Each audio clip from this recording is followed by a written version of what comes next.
ठीक है, ये वाला क्वेश्चन करने के लिए हमको electric field inside a cavity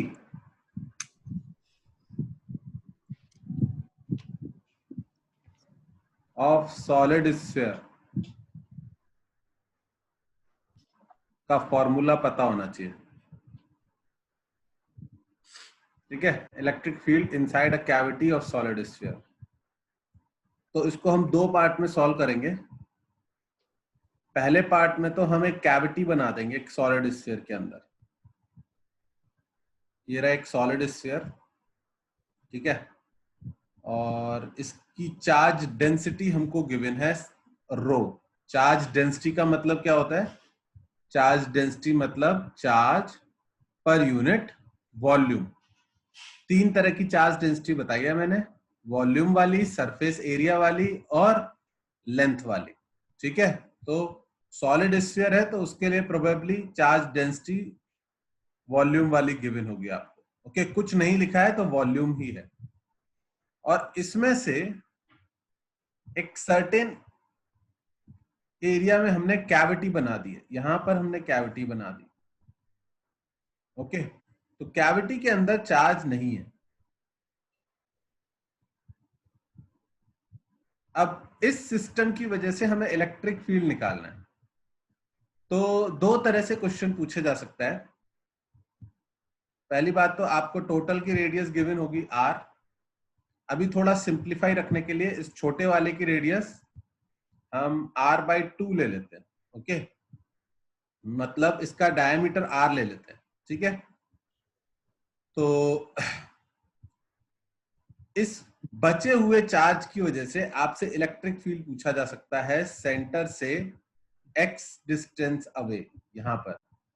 ठीक है, अब क्वेश्चन में हो सकता है ये x डिस्टेंस दिया हो, या हो सकता है ये वाला डिस्टेंस दिया हो, ये वाला डिस्टेंस 2r 3r, कुछ भी वैल्यू हो सकती है। तो let's for simple purpose let's take this also as r। ठीक है, इस पॉइंट पर इलेक्ट्रिक फील्ड बताना है। इसकी वजह से एक स्फीयर जिसके अंदर एक कैविटी बना दी हमने, तो इस पॉइंट पर अगर इलेक्ट्रिक फील्ड बताना है इसकी वजह से, तो हमें इस अजीब सी शेप का इलेक्ट्रिक फील्ड का फॉर्मूला नहीं पता। हमें फॉर्मूला किसका पता है? हमें फॉर्मूला पता है पूरे स्फीयर की वजह से। तो आप क्या करोगे, इस पॉइंट पर आप फील्ड दो चीजों की वजह से निकालोगे। एक तो आप ये जो अंदर वाला पोर्शन है, मान लो इसमें भी चार्ज है, मान रहे हैं हम ऐसा। ठीक है, पहले क्वेश्चन लिख लो आप, पहले इसको नोट डाउन कर लो, ये जो मैंने लिखा है, calculate electric field due to a solid sphere with a cavity in it. ठीक है, इसको हेडिंग को लिख लो। उसके बाद मेरे को दोबारा फिगर ड्रॉ करना पड़ेगा, यहां पे करता हूं। तो जो हम इलेक्ट्रिक फील्ड कैलकुलेट करेंगे वो किसकी वजह से कैलकुलेट करेंगे? इस पूरे की वजह से, ये मानते हुए कि पूरे में चार्ज है। अब ऑफ कोर्स पूरे में तो चार्ज है नहीं, एक सर्टेन रीजन में चार्ज कितना है ही नहीं, मतलब एम्प्टी है वो। तो हम क्या करेंगे कि हमने इसमें जो एक्स्ट्रा पॉजिटिव चार्ज अज्यूम किया है उसका इफेक्ट हटाने के लिए उतने एरिया में हम एक नेगेटिव चार्ज बना देंगे।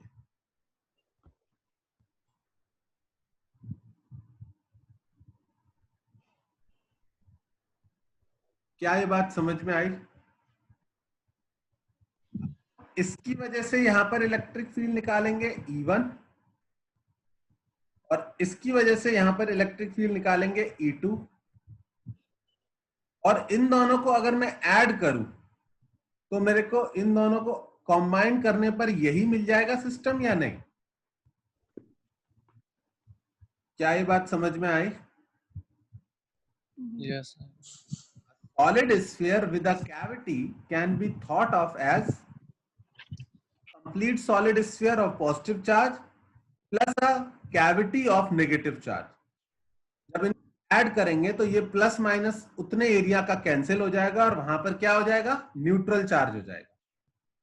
क्या ये बात तीनों लोगों को समझ में आई आप लोगों को? Yes sir. बहुत ही सिंपल है कि जैसे मैंने 10 को 15 माइनस 5 लिख लिया, क्यों?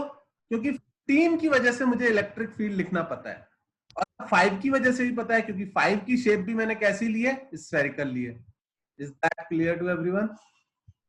ये एकदम से अब बहुत ही इजी क्वेश्चन हो गया। क्यों? क्योंकि मुझे चार्ज डेंसिटी पता है, इसकी है प्लस रो और इसकी माइनस रो बोल सकता हूं। समझ में आया? ओके, इसके अंदर चार्ज Q1 मान लेता हूं टोटल और इसके अंदर Q2 मान लेता हूं। ओके, अब तुम में से कोई भी आई थिंक इजीली बता पाएगा कि Q1 की वैल्यू कितनी होगी? चार्ज डेंसिटी इनटू उसका वॉल्यूम 4/3 पाई आर क्यूब, और Q2 की वैल्यू कितनी होगी? चार्ज डेंसिटी इनटू उसका वॉल्यूम 4/3 पाई R/2। ये R/2 की कैविटी है, तो यहां पर आएगा R/2 का होल क्यूब। आई बात समझ में या नहीं? अगर इसको मैं Q मानता हूं तो ये एक्चुअली, स्मॉल क्यू लिखता हूं, कंफ्यूजन नहीं होगा। इसको अगर मैं Q मानता हूं तो ये पता है कितना लिखा हुआ है? -Q/8 लिखा हुआ है। ध्यान से देखो तो दिख जाएगा। 1/3 पाई तो सेम है, आर भी सेम है, बस 1/2 का क्यूब हो रहा है। 1/2 का क्यूब कितना आएगा? 1/8। समझ में आया राहुल? Yes sir. आश, आपको भी आया समझ में ये? Yes sir. स्फीयर के अंदर अगर कैविटी है तो हमें इस अजीब सी शेप का फील्ड नहीं पता, तो हम उसे पूरा स्फीयर मान लेंगे और जहां पर कैविटी थी वहां पर उतना ही नेगेटिव चार्ज रख देंगे। और बस अब इसकी वजह से इलेक्ट्रिक फील्ड E1 की वैल्यू कोई बताएगा मुझे कितनी आएगी? वैल्यू बताओ कोई। सॉलिड स्फीयर के बाहर वाले पॉइंट पे फील्ड का क्या फॉर्मूला होता था? KQ/x², पॉइंट चार्ज जैसा। तो वो जाएगा K, हमने इसको स्मॉल q माना है। अभी मैं बड़ी सी वैल्यू लिखना नहीं चाह रहा, क्योंकि लिखूंगा तो मेरा जबरदस्ती क्वेश्चन टफ दिखेगा मुझे। भाई x की वैल्यू कितनी है यहां से यहां तक? बोलो। 2R। इसके सेंटर से यहां तक 2r का स्क्वायर। तो E1 की वैल्यू आ गई KQ/4r²। E2 की वैल्यू, अच्छा ये किस डायरेक्शन में होगा इलेक्ट्रिक फील्ड? आई कैप, पॉजिटिव चार्ज है, इलेक्ट्रिक फील्ड अवे जाता हुआ होगा। ओके, ये नेगेटिव चार्ज है, इसकी वजह से इलेक्ट्रिक फील्ड पास आता हुआ होगा। और वैल्यू कितनी होगी E2 की? Q की जगह मैं पुट करूंगा Q/8। अब देखो, या तो यहां पे नेगेटिव पुट करो या एंड में डायरेक्शन में पुट करो, एक ही बार करना। अगर दोनों बार कर दिया तो गलत हो जाएगा आंसर। हमने क्या डिसाइड किया था कि फोर्स और फील्ड लिखते टाइम हम चार्ज को हमेशा वैल्यू पुट करेंगे और डायरेक्शन कॉमन सेंस से डिसाइड करेंगे। अब कोई बताएगा मुझे इसके सेंटर से यहां तक की डिस्टेंस, ये डिस्टेंस कितनी होगी? ये 2r नहीं होगी, ध्यान से देख के बोलना। √2r। क्यों? सर आर ही होगी।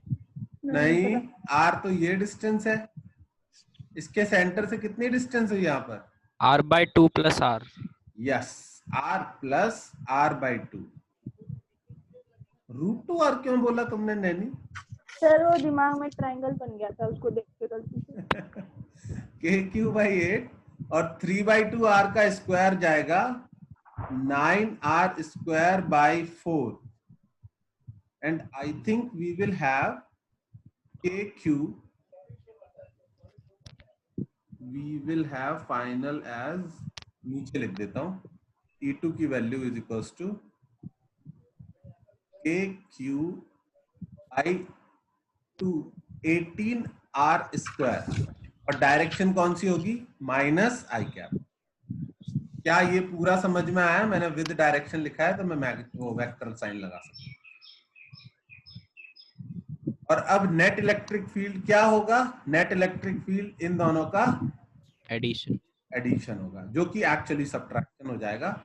Net electric field is equals to E1 vector plus E2 vector. इनको ऐड करेंगे तो ये हैगा QQ/4 और KQ/18। 1/4 माइनस 1/18 ओरली करके बताएगा कोई मुझे?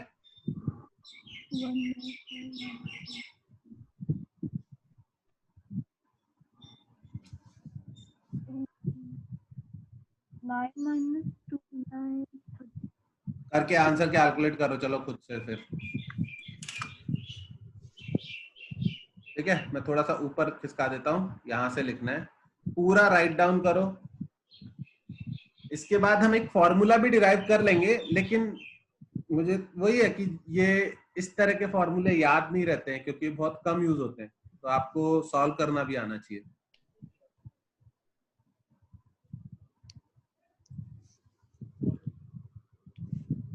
कि हमने कैविटी होने के बाद भी बाहर की जगह पर इलेक्ट्रिक फील्ड निकाला है, अभी कैविटी के अंदर भी इलेक्ट्रिक फील्ड कैलकुलेट करेंगे। ओके,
लिख लिया? आंसर फाइनल बता देना मुझे।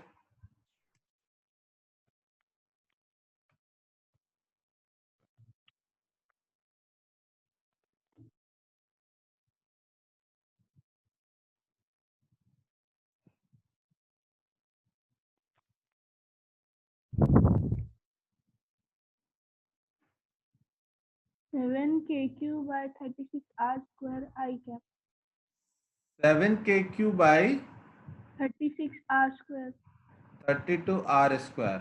36. 36, ओके ओके। और लास्ट में कैपिटल स्मॉल क्यू की वैल्यू और पुट करनी पड़ेगी। ठीक है, तो वो काम भी खुद से कर सकते हो आप। Yes. 7/36 K/r², और ये स्मॉल क्यू की वैल्यू है I think density into 4/3 πr³।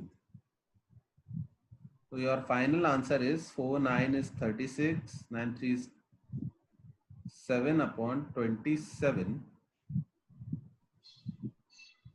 K πr रो। ये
डन।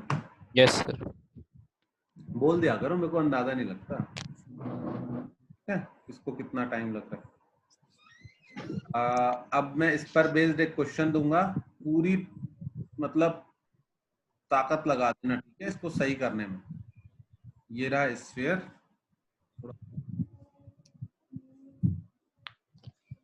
ये रहा sphere, radius of course r है ठीक है, और ये रही कैविटी, सेम कैविटी ठीक है, और इस पूरे में चार्ज है,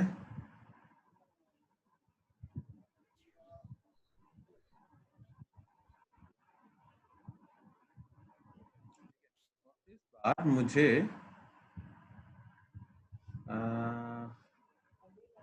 इस पॉइंट पर इलेक्ट्रिक फील्ड चाहिए, स्फीयर की जस्ट सरफेस पर,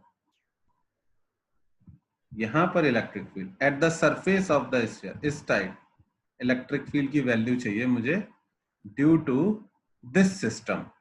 इसकी चार्ज डेंसिटी रो दी हुई है आपको okay, and there is a cavity, cavity की रेडियस r/2 है, मतलब सब कुछ एकदम सिमेट्रिकल बनाया है मैंने ओके, r/2 सरफेस पर इलेक्ट्रिक फील्ड चाहिए। चलो give it a try, everyone give it a try.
Q1 Q2 तो फिर से सेम ही रहेंगे। Q1 होगा रो इंटू 4/3 पाई आर क्यूब और Q2 होगा रो इंटू 4/3 पाई r/2 का क्यूब। ओके, ऑफ कोर्स इसको इसमें स्मॉल क्यू लिखूंगा, यहाँ एक्चुअली नेगेटिव आएगा और यहाँ पर आएगा -q/8। वैल्यू मैं पुट नहीं करूंगा, E1 की वैल्यू लिखते हैं। E1 की वैल्यू सरफेस पर फील्ड कितना होता है, kq/x², पर x की वैल्यू r ही पुट करते हैं, तो सरफेस पर हो जाएगा k स्मॉल क्यू, E1 की वैल्यू k स्मॉल q/r², जबकि ये आई कैप की डायरेक्ट आगे की तरफ होगा, बाहर की तरफ। E2 की वैल्यू हो जाएगी k q/8, यहां पे मैं प्लस माइनस नहीं लगा रहा हूं, अपॉन रेडियस कितनी है उसकी r/2 का होल स्क्वायर, और यहां पर डायरेक्शन माइनस आई कैप लगा दूंगा, नेगेटिव चार्ज की अंदर की तरफ होगा। सब लोग पहुंचे यहां तक इस बार? यस सर, यस बहुत ही सर। बढ़िया। नेट इलेक्ट्रिक फील्ड लिखा होगा इसके बाद आपने, जो कि आएगा kq/r² और ब्रैकेट में 1, ये 1/8 है, नीचे 8 है और 4 ऊपर जाएगा, तो 1 - 1/2 आ रहा है मेरा। क्या ये करेक्ट किया है मैंने? आप लोगों का भी सेम आया क्या? Yes sir. हाँ सर, पक्का? हाँ सर, यस सर। ठीक है, चार्ज 1/8 है और रेडियस हाफ है, तो इस तरह से हाफ आ रहा है आंसर, और उसको करके this is the net electric field. I think it is pretty easy now. अब आपको आई थिंक लग रहा होगा। यस हाँ, कोई दिक्कत तो नहीं आ रही किसी को? No sir. ठीक है, तो will get a bit tougher in the next one, पर थोड़ा सा ट्राई करोगे तो आंसर आ जाएगा। फर्स्ट टाइम में गलती हो सकती है। अब नेक्स्ट वाले के लिए आपको electric field due to a solid sphere, अभी तक हम बाहर और सरफेस की बात कर रहे हैं। बाहर के लिए फॉर्मूला होता है kq/x² और x greater than equal to r। Surface के लिए अपने आप kq/r²। अंदर के लिए क्या आया था फॉर्मूला, डिराइव किया था लास्ट क्लास में। अंदर के पॉइंट्स पर इलेक्ट्रिक फील्ड याद है? जीरो होती है सर। नहीं नहीं नहीं, वो शेल में जीरो होती है। हम किसकी बात कर रहे हैं? सॉलिड करके kq/x/r3। बहुत अच्छे, kq/x/r3 याद हो जाएगा धीरे धीरे, हम बहुत बार यूज करेंगे। याद आया तुमको भी Akash? Yes sir, yes sir. Very good. ठीक है, तो इस बार इसका भी यूज आएगा, तो तुम्हें थोड़ा दिमाग लगाना पड़ेगा। तो ये रहा मेरा स्फीयर, ये रही मेरी cavity, and you have to calculate. पहले तो मैं दोनों के रेडियस बता दूं, ये है r और ये है r/2, and I want electric field at this point, या सीधे सीधे ऐसा कर लेते हैं, I want electric field at the center of the cavity. At the center of the cavity I want electric field. Calculate electric field at the center of the cavity. Okay, so give it a try.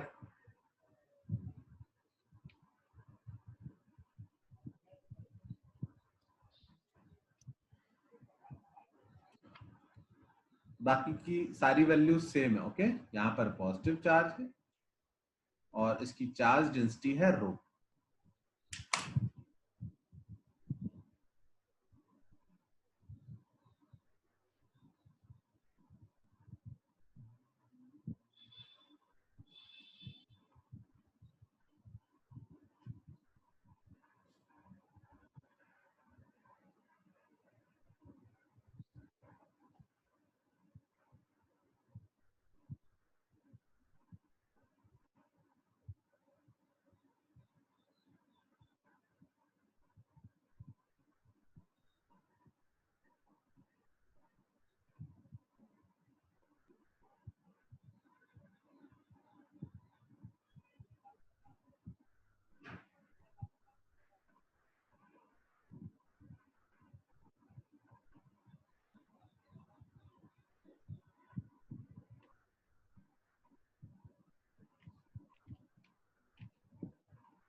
क्या किया आप लोगों ने?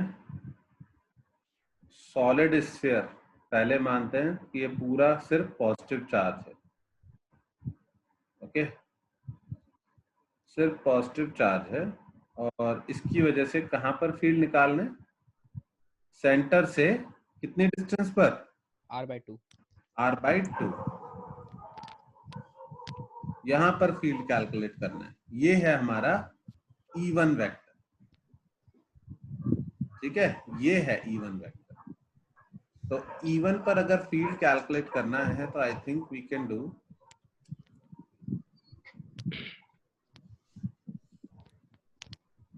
E1 vector की value कितनी आएगी बताओ? K small q लिख दूं इसके चार्ज को। स्मॉल q की वैल्यू है rho into 4/3 pi r q, okay.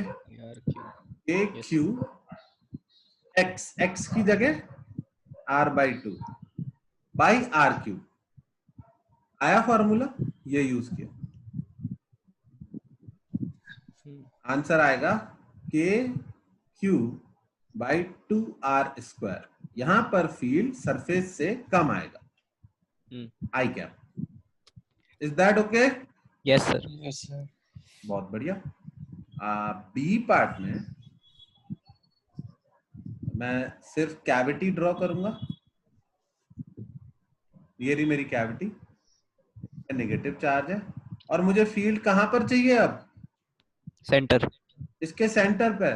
पर आई थिंक ये तो हमको क्लियर ही है कि सेंटर पे तो दोनों ही केसेस में फील्ड जीरो ही होता है,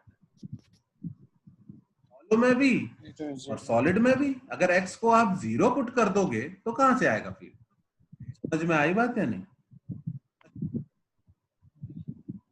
किसी भी स्फीयर की वजह से अपने खुद के सेंटर पर तो फील्ड जीरो ही आएगा, कोई भी फॉर्मूला लगा लो आप। समझ में आया सबको? Yes, sir. तो E2 तो कैलकुलेट सर अगर करेंगे। हाँ बोलो। सर अगर ये जो बड़ा वाला स्फीयर है जिसमें पॉजिटिव चार्ज है, उसमें अगर सेंटर पे निकालते तभी भी जीरो ही होता। उसकी वजह से जीरो होता, दूसरे वाले का पता नहीं मुझे। दूसरे वाले का फिर निकालते हैं। दूसरे का निकाल, अभी निकालेंगे। तुम्हें क्या लगता है नेक्स्ट पार्ट क्या होगा इसका? वही तो होगा, तभी मैं कंक्लूड कर पाऊंगा। तो अभी करते हैं। तो नेट इलेक्ट्रिक फील्ड इस केस में सिर्फ कितना आया? E1 आया, which is K Q by 2r² I cap.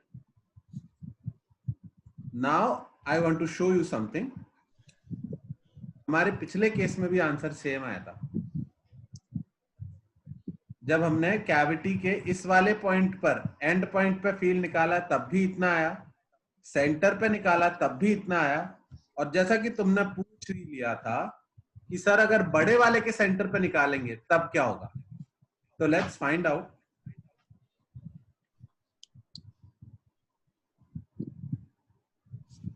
ठीक है, last part of this thing, last question on this.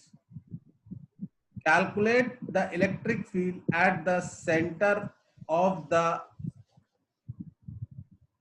sphere, not the cavity. ठीक है, Calculate electric field at the center of the sphere. इस point पर electric field निकालना। Electric field at the center of the whole sphere, okay, not the cavity. ठीक है, चलो give it a try। सारी values वही हैं, ये रो है, यहाँ पर कैविटी है, रेडियस r एंड r/2।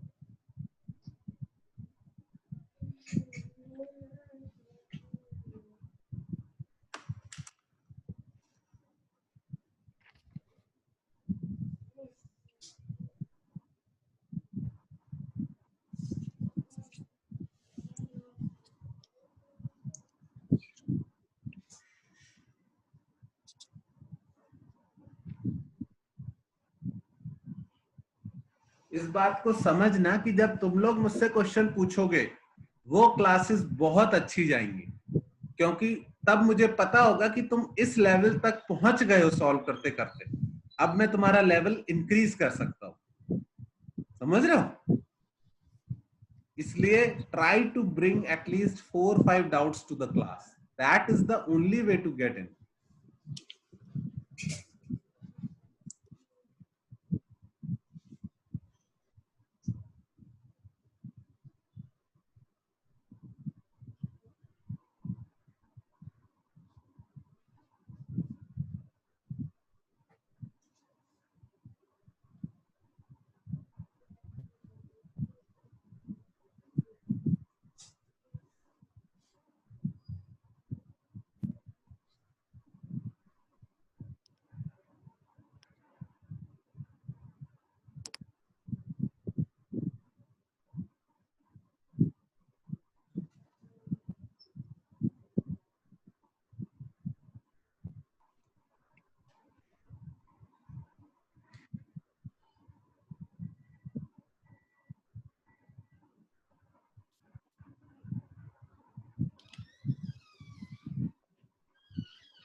इस बार इवन के लिए कुछ लिखने की जरूरत ही नहीं है। इवन कितना होगा? 0। सही बात। पूरे की वजह से अपने ही सेंटर पर इलेक्ट्रिक फील्ड कैलकुलेट करने की भी जरूरत नहीं है। E1 will be 0। तो फिर दिमाग कहाँ लगाना चाहिए? E2। E2। ये है निगेटिव चार्ज हमारे पास।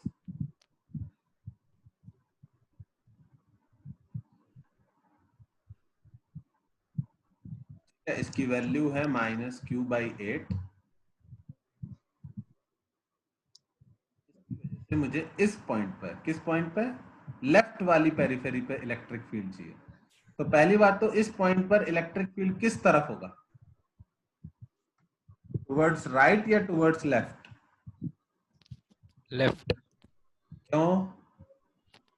नेगेटिव चार्ज का इलेक्ट्रिक फील्ड कैसा होता है? कमिंग टुवर्ड्स होता है ना? Yes sir. इनवर्ट्स होता है। तो इस पॉइंट पे इलेक्ट्रिक फील्ड किधर होगा? राइट। राइट। समझ में आया? E2।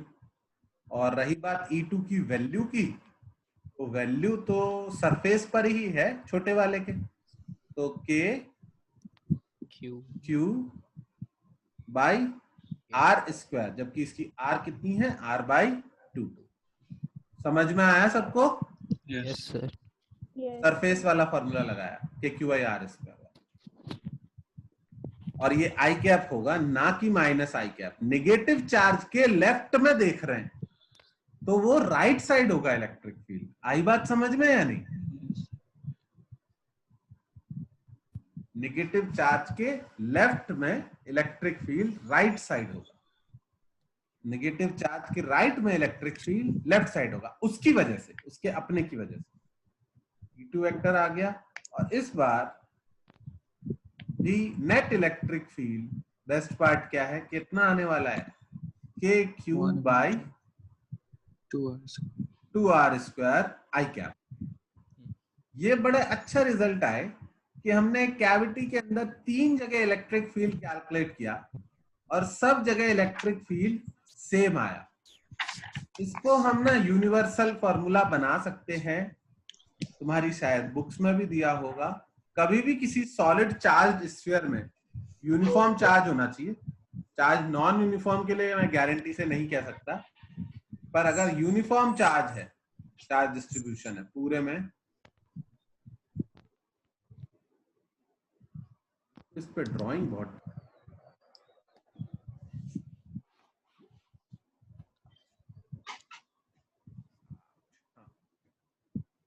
यूनिफॉर्म चार्ज स्फीयर के अंदर अगर कहीं पर कैविटी बनाते हैं, जरूरी नहीं है सिमेट्रिकली हो, जरूरी नहीं है सेम साइज की हो, पर अगर कहीं पर कैविटी बनाते हैं तो कैविटी के अंदर इलेक्ट्रिक फील्ड सब पॉइंट्स पर सेम आता है. We can keep doing this for a lot of points. The answer will always come out to be same. और वो सेम कैसा होता है? अगर पॉजिटिव चार्ज है तो वो इलेक्ट्रिक फील्ड सब जगह पर ऐसा आएगा. समझ में आया? और ये जो इलेक्ट्रिक फील्ड है, ये electric field in cavity will be uniform everywhere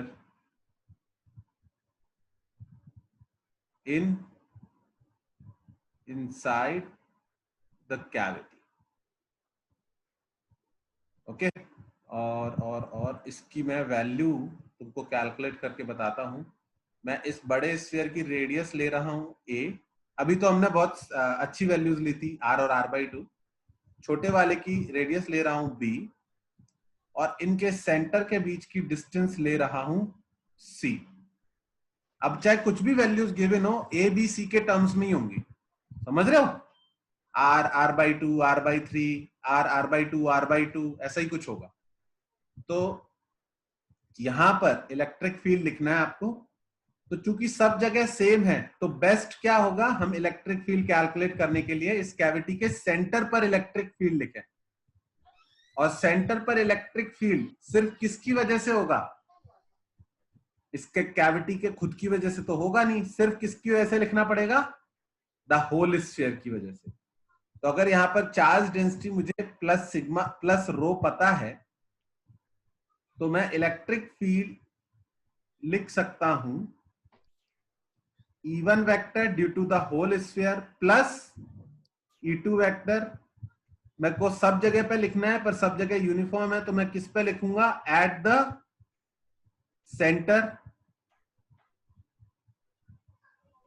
of cavity. Cavity के खुद की वजह से फील्ड वहां 0 होगा और बाकी के वजह से होगा के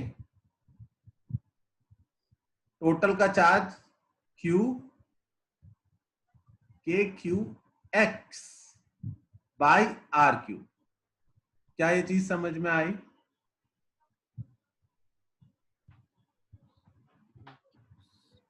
बोलो बोलो बोलो बोलो. के Q X by are Q. X कितना है? सेंटर से डिस्टेंस कितनी ली है पॉइंट की? सी. ए उसकी रेडियस हो गई और बी इस छोटे कैविटी की.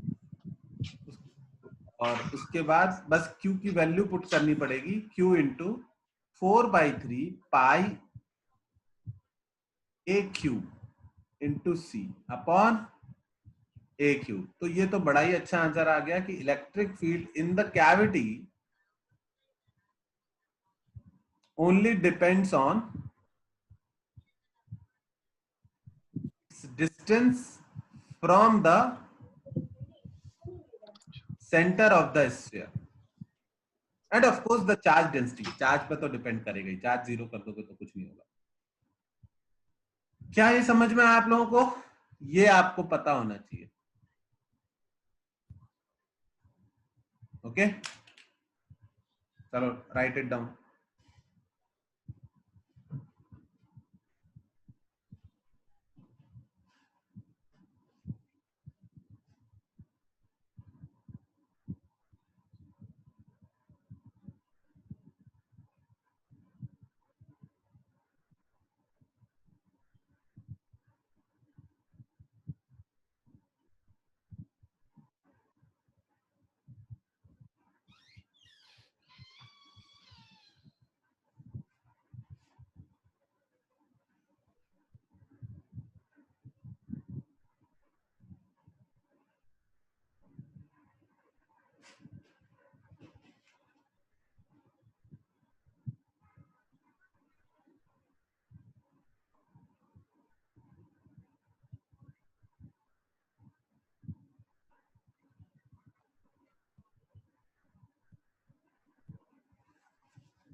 Sir done. डन।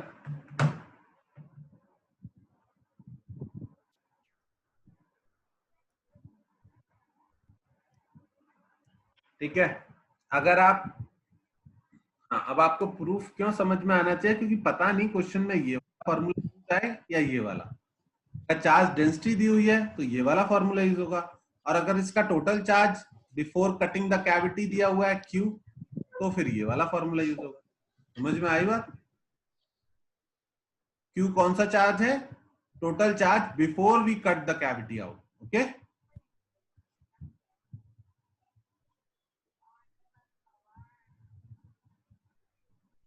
बात, अगर कोई भी ऐसा क्वेश्चन आता है कि एक इलेक्ट्रिक फील्ड में हमने चार्ज को छोड़ दिया, तो बताओ उसकी फाइनल वेलोसिटी कितनी होगी, या इतना डिस्टेंस चलने के बाद उसके पास कितनी स्पीड होगी। तो उसके लिए हमारे पास सिर्फ इलेक्ट्रिक फील्ड और उस चार्ज का, उस पार्टिकल का चार्ज और मास होना चाहिए। मतलब अगर उसका मास पता है m, उसका चार्ज पता है +q, तो बस इसके अलावा मेरे पास ये इलेक्ट्रिक फील्ड और होना चाहिए। अगर कांस्टेंट है जैसे कि E नॉट आई कैप, तो बहुत अच्छी बात है, और वेरिएबल है जैसे कि E not 1 + x² I cap, तो भी चलेगा, मैनेज कर लेंगे। आई बात समझ में? ठीक है, तो अगर सिंपल वाला केस है ये, इलेक्ट्रिक फील्ड जैसे ही आपको पता है वैसे ही आपको चार्ज पार्टिकल पर फोर्स पता है। फोर्स कितना होता है? QE वेक्टर, यानी QE नॉट आई कैप। अब अगर आपने इस चार्ज को यहां छोड़ा और पूछ रहे L डिस्टेंस चलने के बाद इसकी वेलोसिटी कितनी है, तो जब भी आपसे फाइनल वेलोसिटी पूछी जाए, इनिशियल वेलोसिटी गिवन हो, तो think about work energy theorem. Net work done equals to change in kinetic energy. Work done क्या लिख सकते हैं? F.dx is equals to ½ m v² - u²। अगर रेस्ट पे छोड़ा है तो u 0 हो जाएगा। F की वैल्यू QE0 और आई कैप ही है, और dx भी आई कैप डायरेक्शन में होता है, तो QE0 इंटू dx हो जाएगा, is equals to ½ m v² - 0। अगर ये कांस्टेंट है तो इंटीग्रेशन सिर्फ dx का होगा, 0 to L। अगर ये वेरिएबल है तो इंटीग्रेशन इस फंक्शन का करना पड़ता। तो कितना हो गया ये? QE0 into L is equals to ½ m v², और v की वैल्यू आ जाएगी √2QE0/m।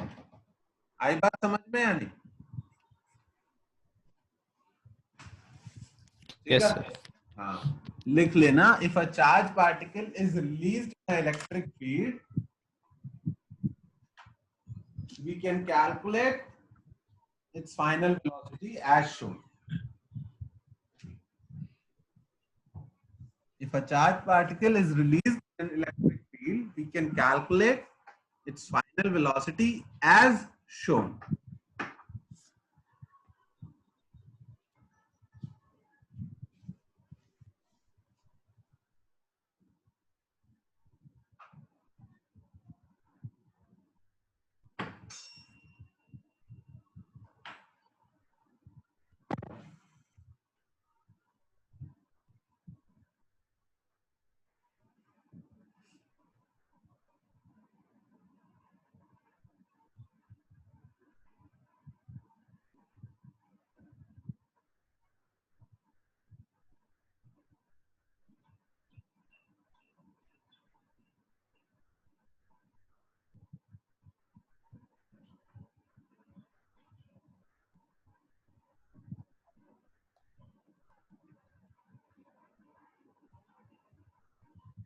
Done? Yes. Sir 1 minute. हाँ हाँ, okay.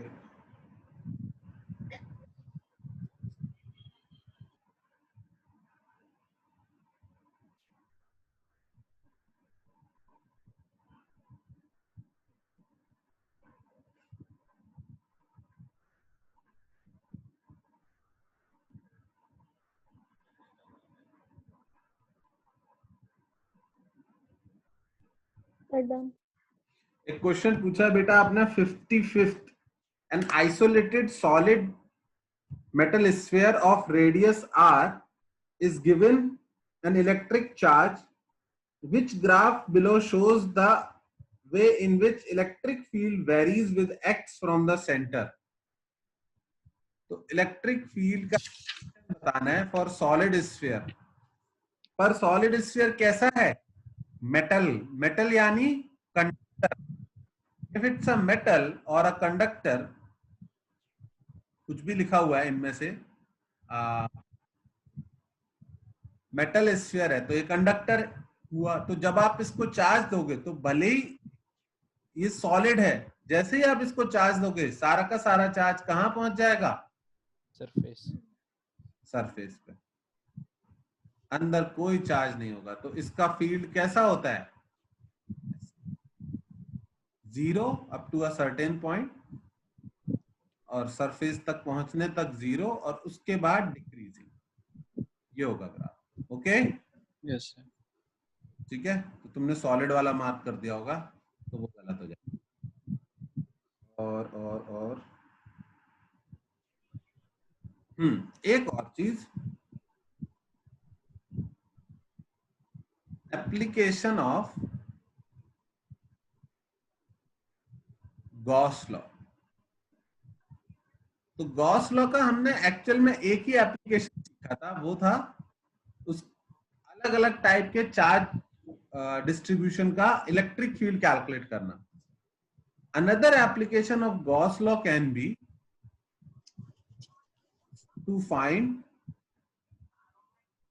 Charge distribution on the surfaces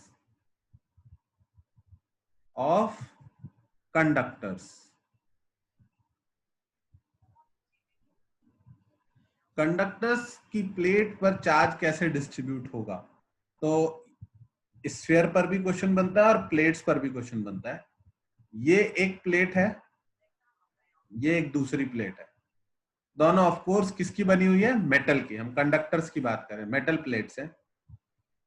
इसको मैंने चार्ज दिया +Q और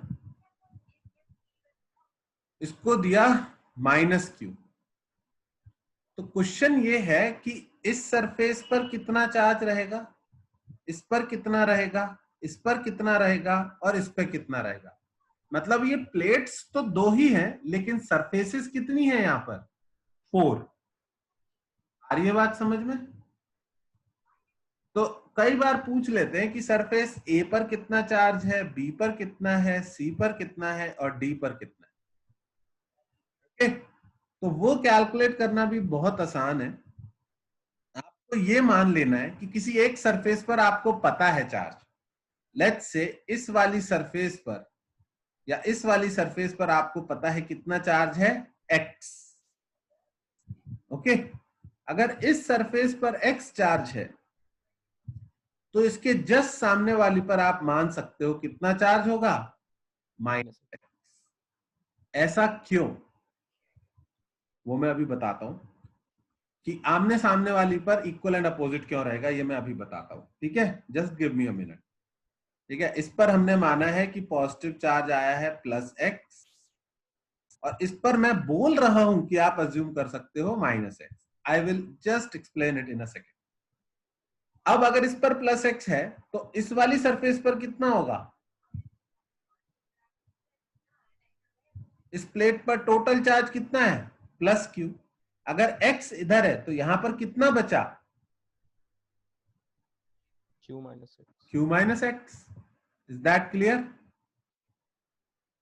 ऐसे ही अगर इस वाली सरफेस पे टोटल चार्ज है -Q, तो बाहर वाली पे कितना बचा?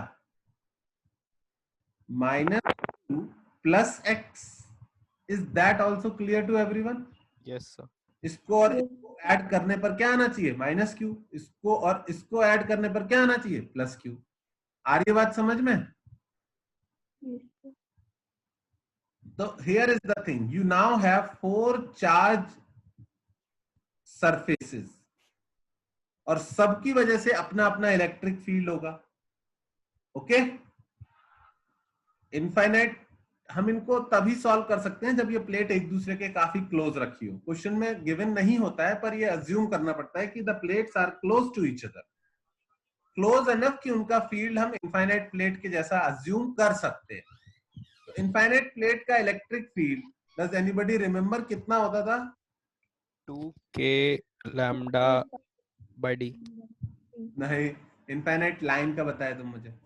शीट के लिए होता था sigma upon 2 epsilon not. Okay, नहीं, ठीक है। और सिग्मा को क्या लिख सकते हैं हम? Q by A। क्या लिख सकते हैं? Charge per unit area. तो electric field due to a charged plate can be written as Q by 2 epsilon naught as long as the plates are either very large or we are very close to the plates. Is that clear?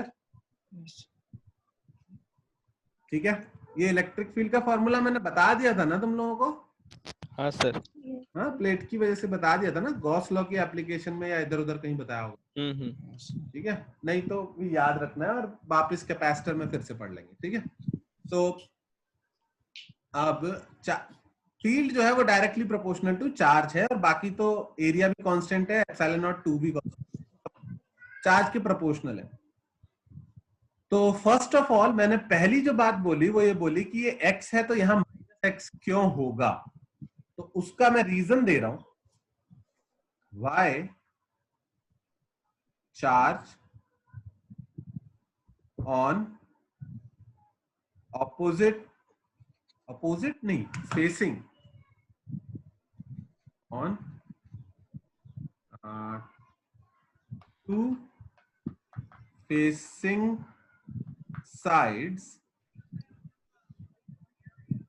is equal and opposite.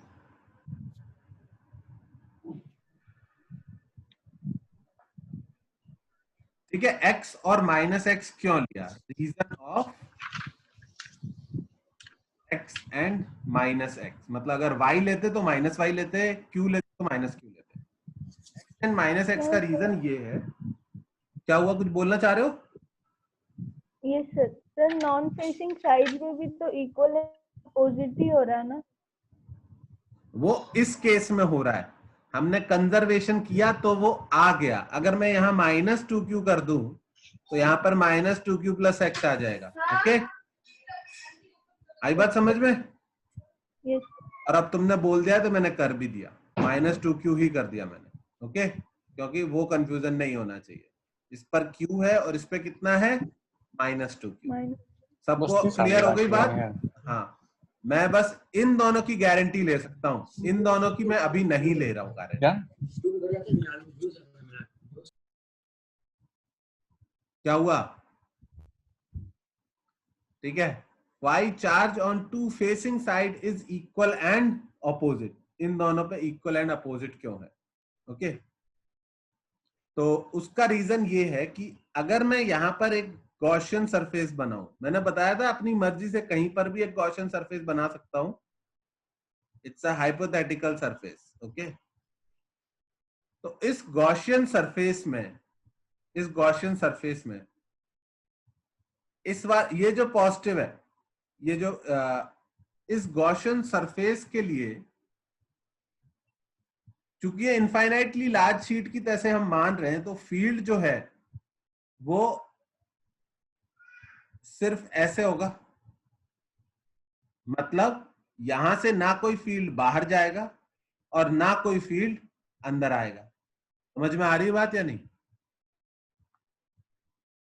Infinite plate के लिए या plate के very close चले जाए तो field lines एकदम सीधी सीधी होती है, सिमेट्रिकल। तो इस एरिया में फील्ड ऐसा होगा, तो ना तो इस वाली सरफेस से कोई फ्लक्स बाहर गया ना कोई अंदर आया। वेरी गुड, इस वाली सरफेस से कोई फ्लक्स अंदर या बाहर नहीं हुआ। और गॉस लॉ क्या होता था कि नेट फ्लक्स किसके बराबर था? Q in by E naught। E dot A is equals to Q in by epsilon naught. Epsilon naught बोला करो, ई नॉट मत बोला करो, बेइज्जती करवाओगे मेरी कहीं, ठीक है। By epsilon not. तो अब मुझे तुम ये बताओ कि इधर से और इधर से तो फील्ड अंदर बाहर गया नहीं, तो फिर इस सरफेस में फील्ड अंदर बाहर और कहां से जा सकता था, यहां से या यहां से। और मजे की बात यह है कि ये पोर्शन भी कहां पर है, मेटल के अंदर है, एक कंडक्टर के अंदर है, और ये पोर्शन भी कहां पर है, एक कंडक्टर के अंदर। और कंडक्टर के अंदर, on the insides of a conductor, insides of a conductor, electric field, electrostatic field is always zero. Electrostatic field हमेशा कंडक्टर के अंदर कितना होता है, जीरो। ठीक है। अगर कंडक्टर के अंदर इलेक्ट्रिक फील्ड आया तो इलेक्ट्रॉन्स मूव कर जाते हैं, क्योंकि they are allowed to move, और वो मूव करके उस इलेक्ट्रिक फील्ड को क्या कर देते हैं, खत्म कर देते हैं। कैसे करते हैं मैं अलग से बता दूंगा, ठीक है। लेकिन अभी के लिए insides of a conductor electric field क्या होता है, जीरो। मैंने एक जगह इसकी एप्लीकेशन बताई भी थी कि सॉलिड स्फीयर के अंदर अगर चार्ज रखोगे तो चार्ज तुरंत भाग के कहां पहुंच जाएगा, सरफेस पर। ओके, क्यों, क्योंकि सॉलिड स्फीयर अगर मेटल है या कंडक्टर है तो उसके अंदर इलेक्ट्रिक फील्ड जैसे ही आया, चार्जेस मूव कर जाएंगे, तब तक मूव करेंगे जब तक इलेक्ट्रिक फील्ड कितना नहीं हो जाता, जीरो। तो ये जो चार्ज डिस्ट्रीब्यूशन है ये इसीलिए हुआ है कि मेटल के अंदर इलेक्ट्रिक फील्ड कितना बना रहे, जीरो। तो फिर से ध्यान से सुनना, इलेक्ट्रिक फील्ड इन एरिया पर सरफेस से बाहर अंदर नहीं जा रहा, और इन एरिया पर इलेक्ट्रिक फील्ड जीरो है। तो क्या मैं सेफली बोल सकता हूं कि इस चीज का नेट फ्लक्स डेफिनेटली जीरो है। और अगर इसका नेट फ्लक्स जीरो है तो क्यू इन कितना होना चाहिए, जीरो। यानी अगर इधर चार्ज x है तो सामने की तरफ चार्ज कितना होना चाहिए, -x। क्या ये समझ में आया?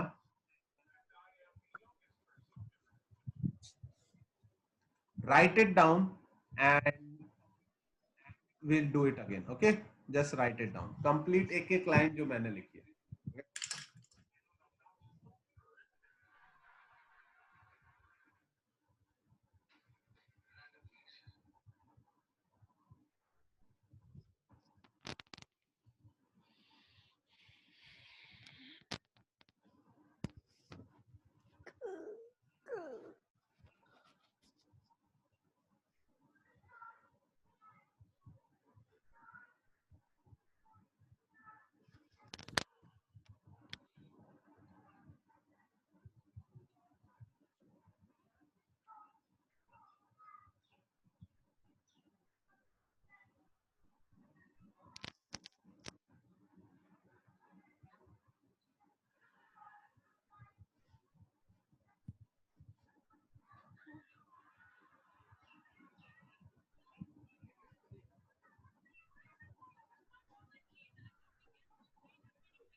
कर दिया पापा।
देखो इधर एक छोटी सी चीज बताता हूँ।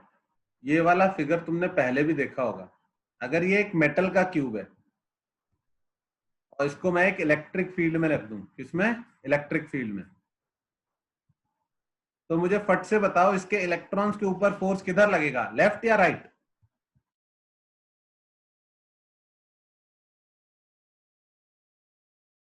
बोलो।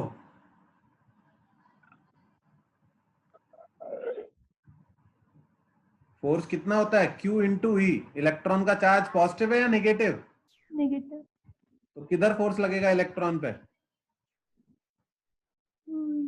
अपोजिट साइड, अपोजिट डायरेक्शन में। तो इलेक्ट्रॉन्स इधर इकट्ठे होने लग जाएंगे और पॉजिटिव चार्जेस इधर इकट्ठे होने लग जाएंगे।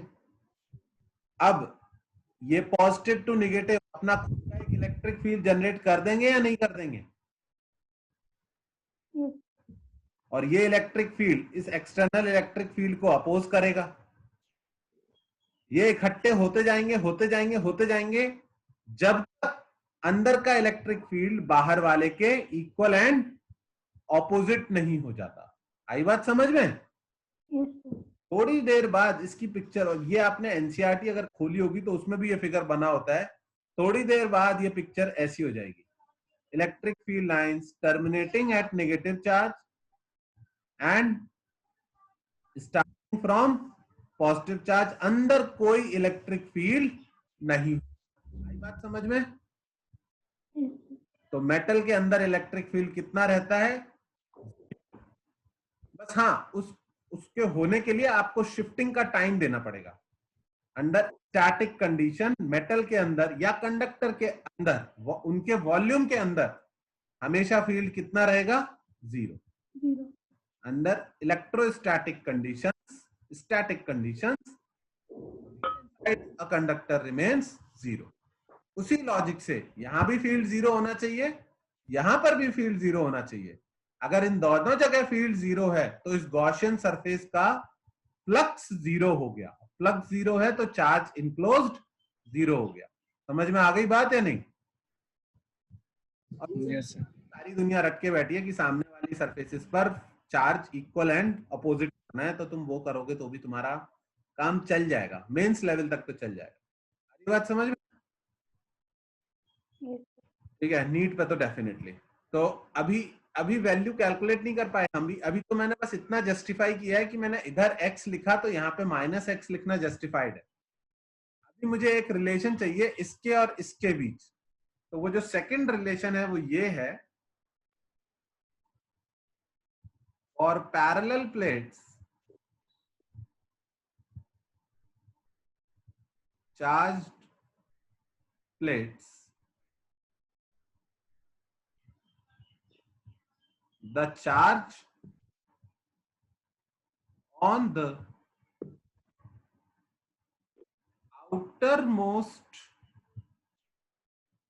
two surfaces will be equal, not opposite, will be equal। आमने सामने वाले पे इक्वल एंड अपोजिट, और जो आउटर मोस्ट है उन पर सिर्फ इक्वल। ध्यान से देख लेना, फिर से बना रहा हूं। मैंने बोला अगर यहां पर प्लस क्यू है तो यहां पर माइनस क्यू आएगा, और अगर यहां पर क्यू डैश है तो यहां पर क्यू डैश आएगा। ये है रूल, आमने सामने पर इक्वल अपोजिट, और जो फर्दर मोस्ट है वो दोनों सेम आने चाहिए। क्यों आने चाहिए? क्योंकि ये अगर पॉजिटिव मान रहे हैं तो इसके साथ वाला निगेटिव हो गया। बहुत बढ़िया, ठीक है। तो इस Q की वजह से फील्ड कैसा होगा? ऐसा, सॉरी पॉजिटिव बनाया। इसकी वजह से फील्ड कैसा होगा? ऐसा और ऐसा। इस -Q की वजह से फील्ड कैसा होगा? हर जगह अपनी तरफ।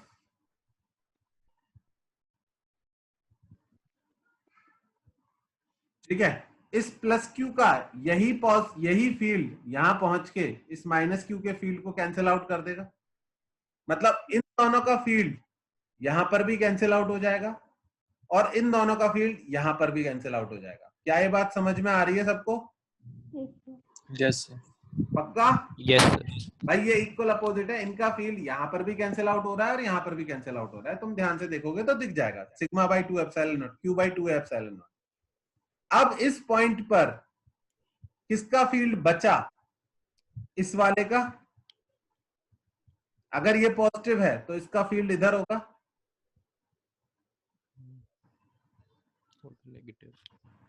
और इस पॉइंट पर इन दोनों का कैंसिल हो चुका है, इसका लेफ्ट साइड है, तो अब इसको कैंसिल कौन कर सकता है?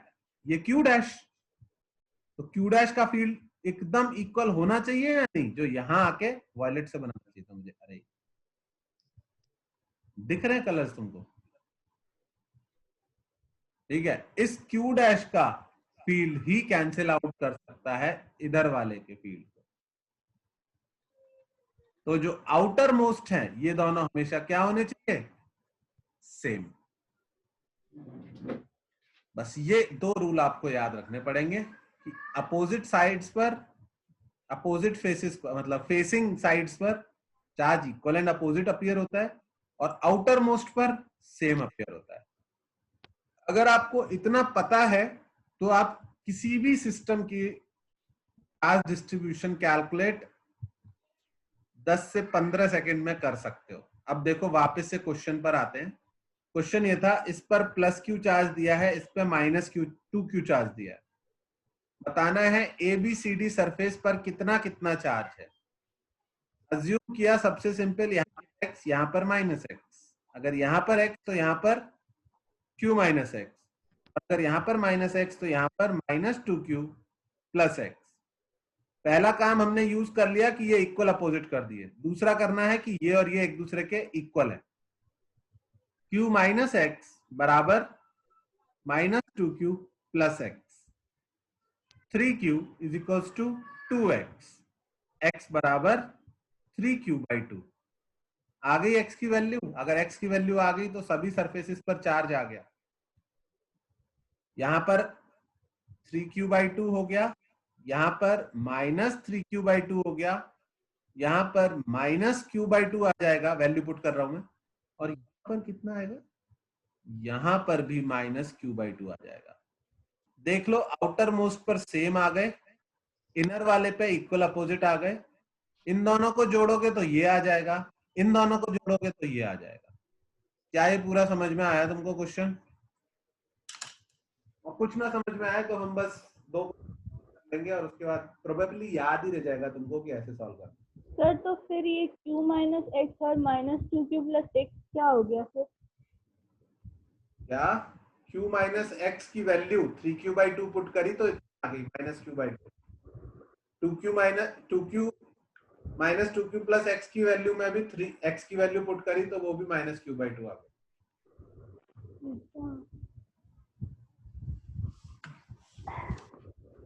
रुको रुको रुको, इधर देखते रहना ध्यान से, ठीक है? तुम ही सॉल्व कर दो ना एक ओरली, तो फिर तुमको कॉन्फिडेंस आ जाएगा।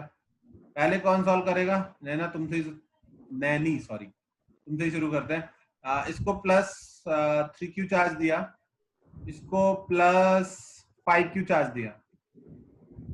यहां पर कितना चार्ज अज्यूम किया जाए? x। किसी एक जगह तो x अज्यूम करना पड़ेगा, ठीक है? यहाँ पर x, तो यहाँ पे कितना होना चाहिए? Minus x. बहुत बढ़िया। यहाँ पर x, तो यहाँ पर कितना होना चाहिए? 3q minus x. 3q minus x. और अगर यहाँ पर माइनस एक्स तो यहाँ पे कितना होना चाहिए? इसको और इसको ऐड करके 5q आ जाए। माइनस एक्स प्लस 5, एक मिनट सर, 5q प्लस, आया समझ में? Yes sir. अब इसको और इसको इक्वेट कर दो।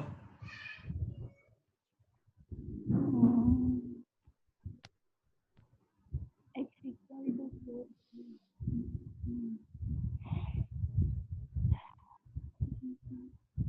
क्या आंसर आए? x की value minus q, minus x की value q, 3x minus minus q 4q, 5x minus q 4। आ गए इक्वल अपोजिट। And equal. आया समझ में? Yes sir. कोई भी क्वेश्चन ले लो, कितनी भी सरफेसेस ले लो, ओरली ही सॉल्व हो जाते हैं, ठीक है? अब मुझे बताओ, तुम्हें नोट्स ये तो तुम लिख नहीं पाए होगे, तो you have to write it down. तो मैं कहां पर रोकूं को यू शुड राइट डाउन? ये कर लिया था पहला part, yes sir. Application of Gauss law. Yes sir. ठीक है, इसके बाद मैंने ये मेटल वाला बनाया था, और फिर ये for parallel charge plate on the outer most charge on the outer most to surfaces will be equal. इसको लिख लो।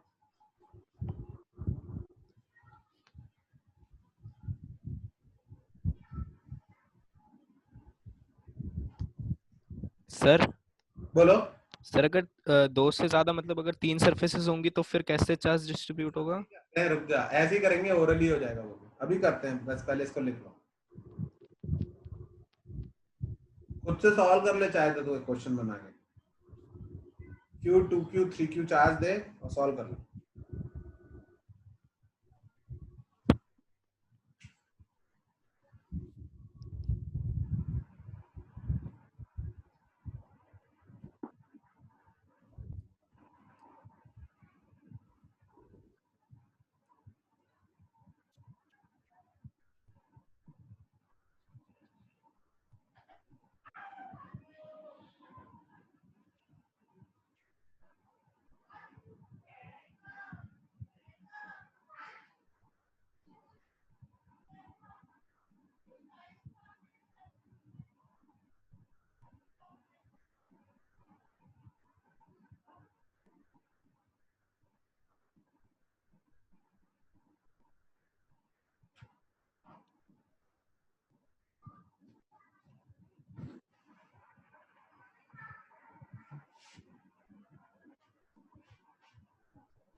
और फिर लास्ट में ये क्वेश्चन का सॉल्यूशन लिख लेना इस वाले का, और फिर मैं एक दो क्वेश्चन तुमसे सॉल्व करवा देता हूँ।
देखो 3 4 कितनी भी प्लेट्स लगा लो, कोई कुछ भी प्रॉब्लम नहीं आने वाली।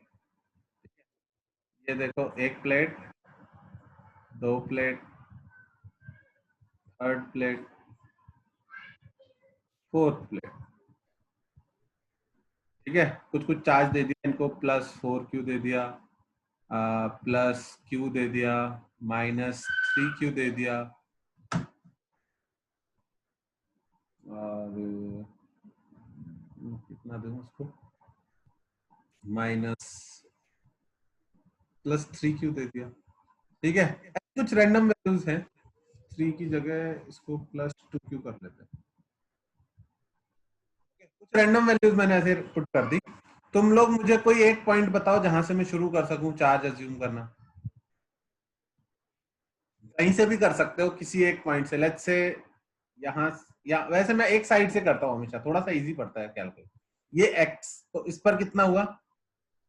-x। -x। ये x, तो इस पे कितना हुआ? -x, तो इस पे कितना हुआ?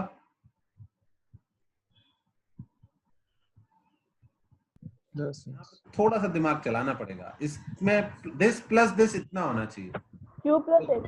q plus x, this plus this, ये आ जाएगा। समझ में आया? अगर Yes, ये sir. नहीं कर पाते ओरली तो फिर मेहनत करनी पड़ जाएगी। इस पे y मानो, फिर y -x किसके बराबर करो? q के बराबर। y कितना आया? q plus x। ये अगर हर सरफेस के लिए करना पड़ेगा तो तुम्हारा टाइम वेस्ट होगा। तो आई होप ऐसा ना करना पड़े तुमको, थोड़ा सा प्रैक्टिस कर लोगे तो नहीं करना। ओके, तो हाँ, इस पर q प्लस x, इस पे कितना मानू सामने वाले पे? -q माइनस लगाएंगे दोनों में ब्रैकेट के बाहर, ठीक है। इस पे -q -x, तो इस पे कितना आएगा?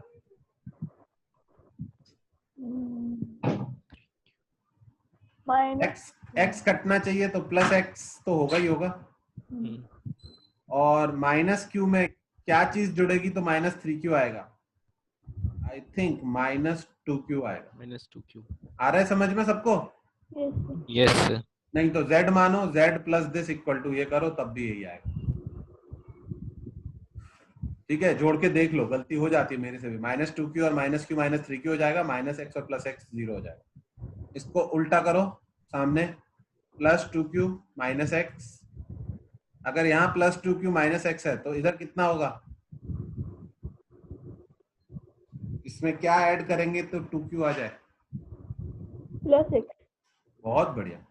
यहाँ पे x था तो इधर कितना हुआ? 4q -x। 4q -x। क्या शर्त है? ये और ये बराबर होने चाहिए। Yes, sir.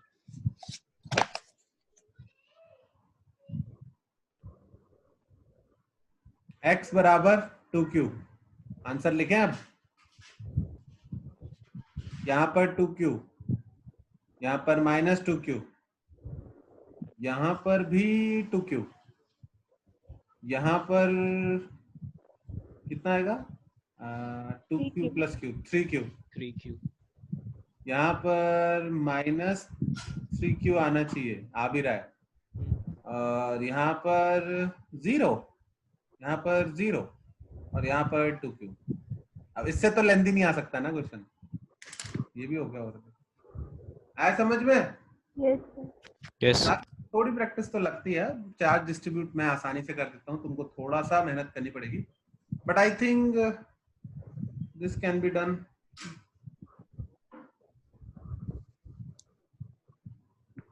Okay, Yes, sir. Okay, ठीक है। दो क्वेश्चन मैंने छोड़ दिया इसमें, दोनों ही इंटीग्रेशन पे बेस्ड थे, जो अभी हमने उतना इंटीग्रेशन नहीं किया है। नीट और मेंस लेवल में पूछते भी नहीं है, but we will solve them after you finish the whole chapter. ठीक है, आप लोग आगे क्वेश्चन सॉल्व करते रहो। ठीक है बेटा, क्या कहते हैं, आकाश आपके पास भी हो गया ना अब मटेरियल सॉल्व करने के लिए? कर रहे हो ना आप? ये हाँ सर। जो पैकेज मैंने भेजा है मेंस लेवल के हिसाब से एकदम ठीक है वो। ओके, तो सॉल्व करो, पूरा सॉल्व करो, फिर एडवांस लेवल के क्वेश्चन भेज दूंगा मैं आपको। ओके, ठीक है। अब मैं क्लास यहीं पे खत्म करूंगा आज। ठीक है, और रिकॉर्डिंग की हुई है मैंने, तो मैं उसको तो भेजूंगा, तो मैं ग्रुप पे डाल दूंगा, अगर तुम्हें जरूरत पड़े तुम भी देख लेना। ठीक है,